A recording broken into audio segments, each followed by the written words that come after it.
In today's video, we take a look at a woman who regretted leaving her family behind, and this man who refused to pay for anything and left his date alone. So it seems like your mood has changed within the last 40 minutes of us sitting here. What's going on?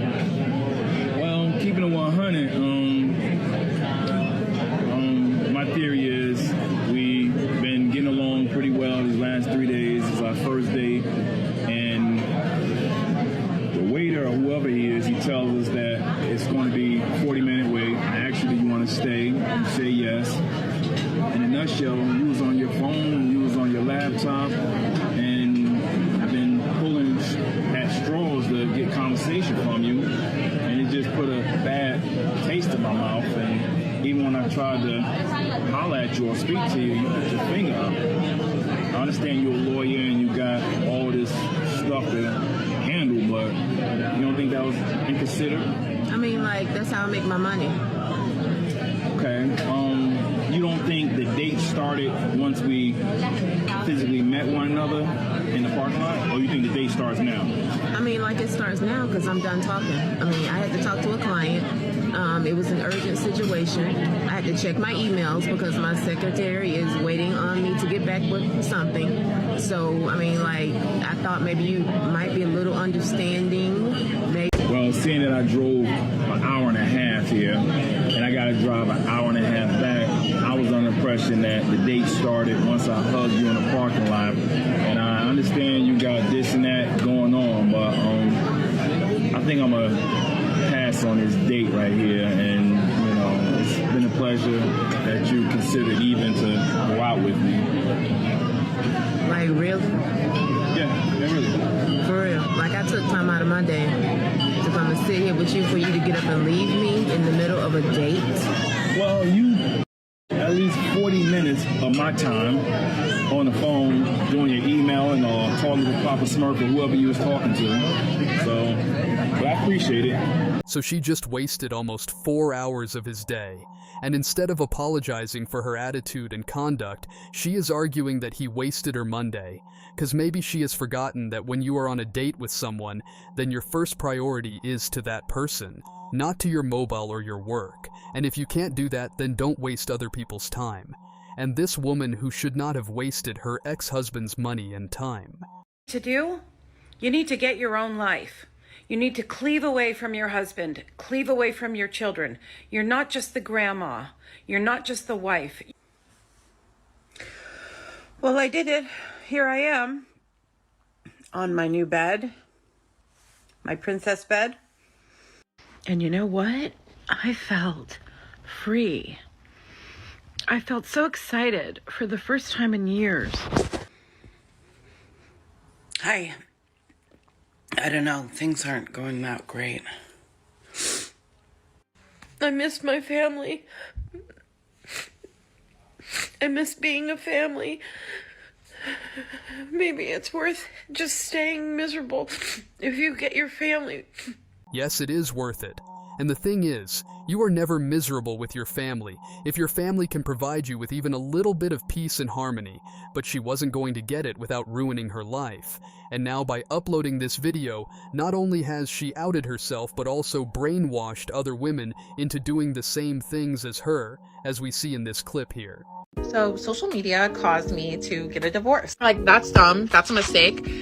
Let me explain. My own feelings of uncertainty and unhappiness for a while. I was actually, I hate telling people this, but like, I had thoughts on my wedding day and I thought that was just super normal. And I was in the haze of being a new mom. We got pregnant very early in our relationship, which again, another story for another day, but you know, being a new mom, I had 2 kids, 2 young kids, and I was just in survival mode. So I really didn't have a lot of time to think about me or what I wanted or what I was feeling. I was just in kind of like autopilot. And I think that's probably why if you go back on my page, you'll see any videos of me talking about my husband where like I make us out to be like the happiest couple ever, which we're not unhappy. There is actually not a lot of tea here. There's not a lot of like jealousy or animosity or a big story or anything that was wrong. It just also wasn't worse, and then complaining that they're not getting enough of the man's money. And you're like looking at her like, you dingbat. First of all, nobody wants you out here on the dating market. I hate to break it to you. Like, what? Like, you FOMO'd at 50 and you got kids. Like, don't nobody want you.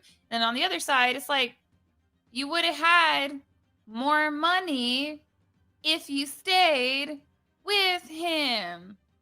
Okay? If you file for divorce and you don't get a payout, the only people that are going to be advocating for you and being like, no, you need to take him, sis. Get him for everything. Like, those are some toxic women. Like, probably narcissistic women. Yes, they are, but most modern women would still listen to those type of females and go after the man. And even if a good woman tells them to stop doing it, as it would only harm them in the long run, then they won't even listen to them, and then regret it just like this woman here. So when I left my first husband, I was not making a lot of money. I want to say maybe back then I was making like $55,000 a year. And I had to pay him child support because we had 50-50 custody, and that's how it works. Like, whoever is making more than the other person has to pay that person to make things equitable for the children. And he managed to lose his job while we were separated and going through the divorce, so therefore I had to pay him. And it wasn't a small amount for somebody who was making like $55,000 a year. I want to say it was almost like $400 a month I had to pay him. So during like the year after we split up, I ended up going into about $8,000 in credit card debt. I had to use my credit card sometimes to buy groceries and stuff. I've known a lot of girls who've like been talking to men and gotten them to buy plane tickets and been like, oh yeah, I will come see you. And like once they get the tickets, it's like blocked. What? I did that It's like so, yeah. Hold on. Tell me about this. They weren't talking to men. They weren't talking to men. Whatever, they got their plane ticket, so yeah. Whoever they were talking to, it worked. That's called a simp. SIMP. Oh shit! Are you a red pill guy? I don't know. I'm more like just the truth dude. I don't prescribe to any pills. I just go with the truth. I love it. No, I'm gonna be so angry. I'm gonna be so mean. Okay. Oh but really? Why are you gonna be go. mean? Why? See? Because let me tell you where you're messing up. Let me tell you where you're messing up right there. You're already telling me you're now going to have biased, incorrect, emotional based opinions that are based on you being mean. I said I just go with the truth, which is completely neutral.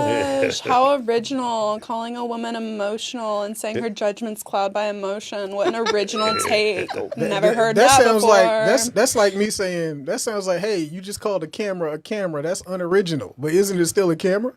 Take a good look, fellas. This is the type of woman a man should stay away from, or else you will definitely end up in a situation similar like this one. A teacher in England was recently awarded £45,000 after pupils made up an assault claim against him for fun, to see if they could get him fired. And they did. He was fired because of the claim. And now he took it to a tribunal and he got 45 grand back. That's it. 45 grand for a man's life. He's not going to teach again. Anyone Googling his name, this comes up. An assault claim made for fun. Oh, and the pupils who made this claim, doesn't mention what happened to them. Imagine they got an after-school detention, maybe. So, they're going to go on to lead some very happy lives, and God help their partners in the future.